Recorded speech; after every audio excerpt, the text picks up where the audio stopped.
Leo kuna taarifa kubwa sana ambayo imeripotiwa na vyombo vikubwa vya habari duniani kumhusu rais wa Marekani Donald Trump, ambapo vyombo vya habari vya Marekani vimeripoti kwamba rais wa Marekani ameamua kusitisha kwa sasa mipango ya kuishambulia Iran baada ya siku 13 mfululizo za mashambulizi. Kupitia gazeti la The Times likinukuu maafisa wa utawala wa Trump lilisema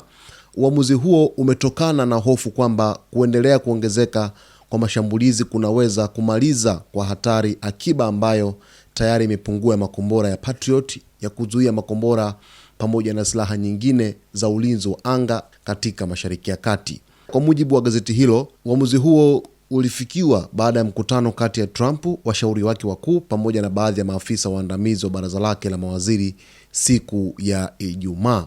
Kwa upande mwingine, Axios ikinukuu vyanzo viwili visivyojulikana majina ambavyo vinafahamu kuhusu uamuzi huo, imesema bado haijafahamika kama agizo la Trump la kusitisha mashambulizi ni la muda mfupi tu au kama kusitishwa huko kutaendelea kwa muda mrefu.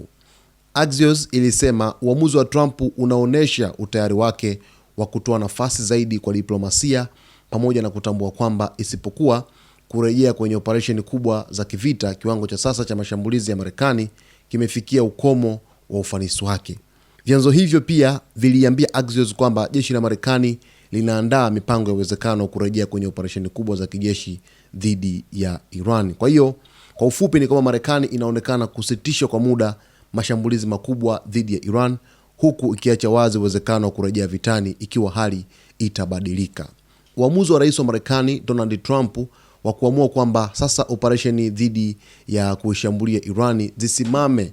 kwa muda baada ya siku 13 mfululizo za mashambulizi ni uamuzi ambao kwa picha ya kawaida unatoa nafasi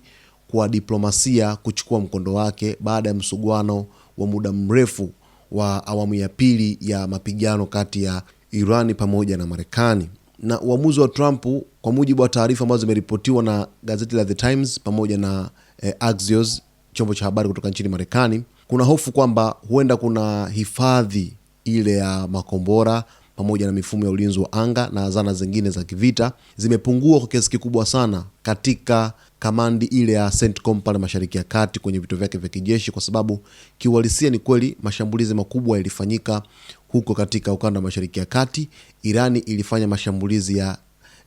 kulipiza kisasi kwa kiasi kikubwa, ikiharibu malengo ya kijeshi ya Marekani kwa kiasi kikubwa sana, na kambi zake zimekuwa zikipata shurba nzito kutokana na makombora ambayo yamekuwa yakirushwa moja kwa moja kutokea nchini Iran. Sasa uamuzi huu bado haujatajwa kwamba ni wa muda mfupi au muda mrefu, lakini